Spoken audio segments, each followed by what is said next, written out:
This is the first part of Target 7A, which is about the operations on rational expressions. We'll go over the addition and subtraction of rational expressions, and then in the second video, we'll have multiplication and division. Now, obviously, addition and subtraction are inverses of each other. So if you understand the addition process, you will certainly understand the subtraction. And with multiplication, if you understand that and the process, you can very quickly determine solution for division. Okay, so going back to 6th or 7th grade, when you're adding, subtracting fractions, you looked for a common denominator. If they have a common denominator, these things are alike, and you can simply add the numerators. So I have 2 ninths and 4 more ninths. I have a total of 6 ninths. Now at this point, if you gave me that answer, that would be a 3. I'd say, okay, you were proficient in addition, but highly proficient, can you simplify? In rational expressions, you'll look to factor out common factors that are in both the numerator and the denominator.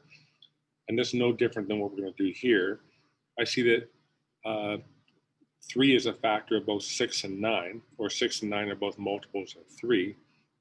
So if I factor out a 3 from both, I get 2/3. The simplified solution. Now, adding fractions that do not have a common denominator, you have to do something else. And hopefully you remember what LCM is from middle school, lowest or the least common multiple. Now I'm looking for multiples of 10 and 15 that are common. I'm looking for the least, because if I use the least, instead of simply multiplying 10 times 15, then I don't have to simplify necessarily at the end of the problem. So multiples of 10 include 10, 20, 30. I notice that 30 is also a multiple of 15. So I'm going to scale up 3/10 until I get 9/30. I'm going to scale up 7/15 to 14/30. 30 is the least common multiple of 10 and 15. Now I have a common denominator. I can add 9 plus 14 is 23. 30ths. Now, because I have not written in terms of 150ths, which would be a multiple of both 10 and 15, I don't have to simplify. 23/30ths is my solution. Now, that's fractions. Rational expressions are no different. When you have a common denominator, you simply add up the numerators. When you deal with subtraction, it's going to be important to put parentheses around the second set of terms, the second numerator, because you'll have to distribute that negative to both terms inside the parentheses. Remember, when you're adding and subtracting polynomials or adding and subtracting functions, if you did not distribute the negative to the second terms,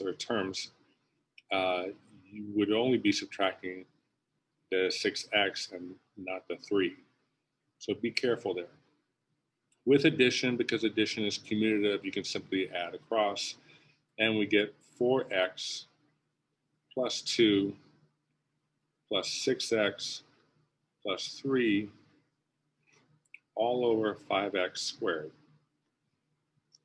And the final step is to combine like terms. In this case, the terms are 4x, positive 2, positive 6x, and positive 3.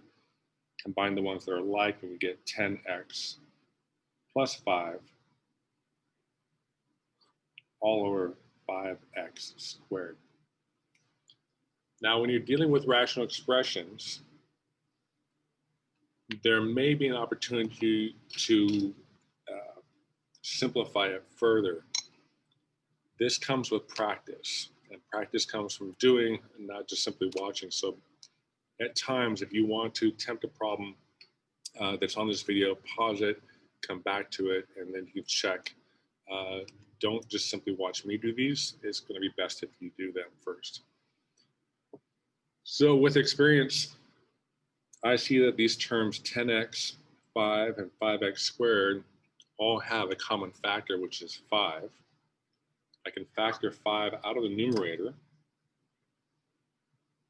and I get 5 times 2x plus 1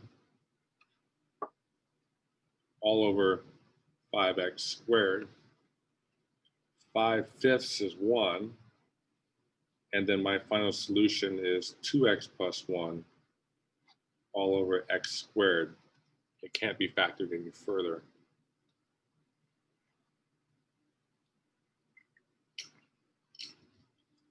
Finally, what happens when we don't have a common denominator? Well, recall from before, you're looking for a least common multiple of 10 and 15. Here, we're looking for a least common multiple of x plus 1 and 3x. Neither of these can be factored, and there are no multiples in either denominator. We'll see an example of that next. So the least common multiple is going to be the product of 3x and x plus 1. So my solution is going to look like this. Some sum of terms in the numerator over x plus 1 times 3x. Now, to scale up the 2 over 3x, I need to multiply both by x plus 1. Another way of saying this is I'm multiplying by 1, which is this whole thing. I am multiplying by 1.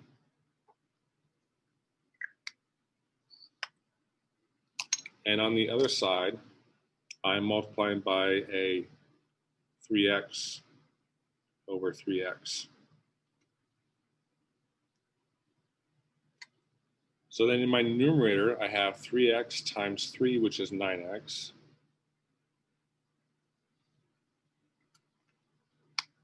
plus 2 times x, and a 2 times 1,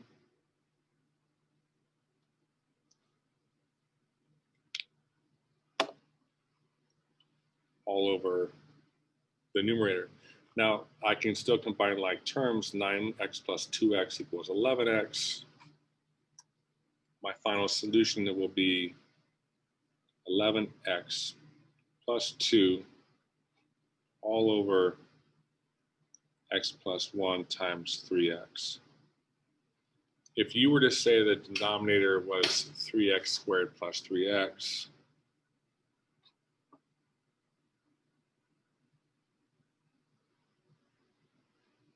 that would also be true. My recommendation is to go ahead and leave it in factored form, at least the denominator and numerator, if they can be factored. That way you'll be able to see common factors in both the numerator and the denominator that can be canceled out because the solution for that would be 1. Just as in this case, 5 over 5 is 1, we can factor that out. In this problem, this has been factored as much as it could be. So first example.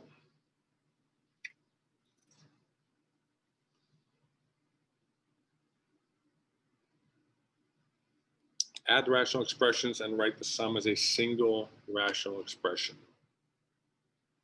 First step, do I have a common denominator? No, these are obviously different. X plus 1 is common to both. So my solution will have a denominator that includes x plus 1, but must also include the other factors in both parts. So I'll need an x subtract 2, and I'll need an x subtract 1. To scale up the left-hand side, I need to multiply both the numerator and the denominator by an x subtract 1 because that's what's missing here.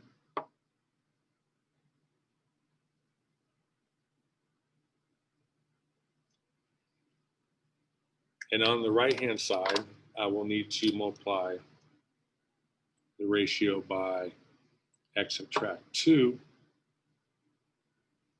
because that's what's missing there in the denominator. Now my denominator is done. I'm going to leave it in factored form. I'm going to find the product of x subtract 1 times x subtract 1, and I get x squared. Subtract x, that's the O and the I in FOIL. And then the product of the last terms is positive 1. For the right-hand side of the equation, I distribute the x to both terms inside parentheses, and I get a positive x squared and a negative 2x. Now I can combine like terms.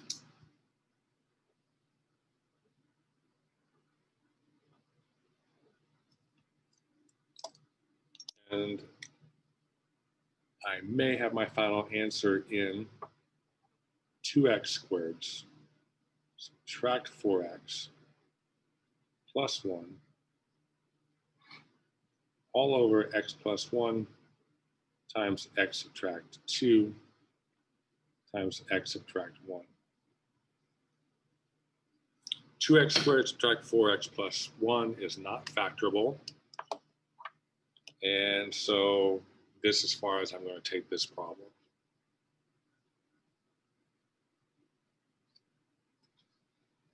Example B.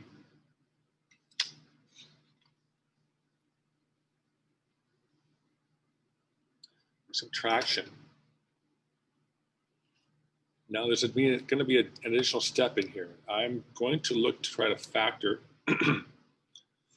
the denominators, excuse me, in both terms to see if I can have or find a least common multiple that isn't the product of both of these.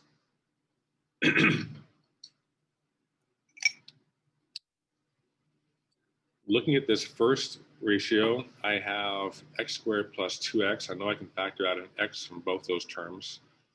And so I end up with an x plus 3 all over x times the quantity x plus 2.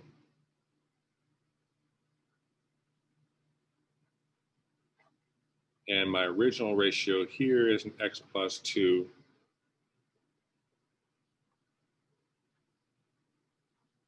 times x plus 3. Now I notice right away I've got an x plus 2 that's a common multiple.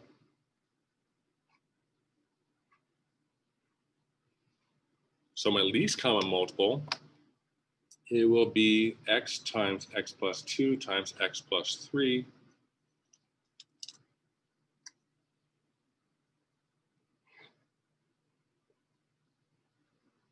That doesn't need parentheses necessarily.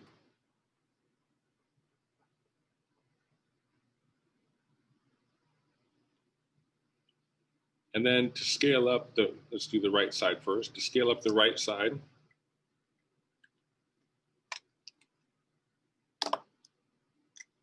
I need to multiply both sides by, looks like an x. And on the right side, I need to scale up by multiplying both by x plus 3.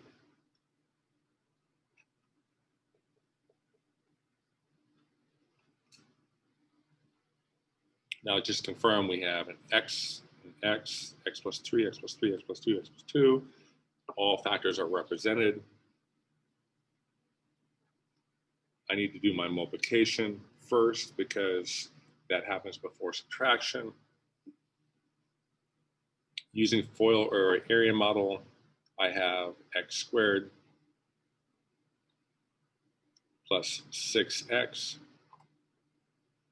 plus 9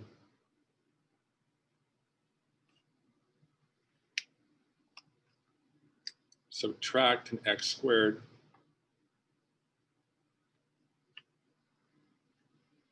now combine like terms.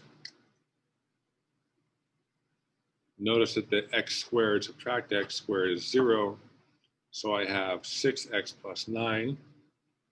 That can be factored because 6x and 9 have a common factor of 3.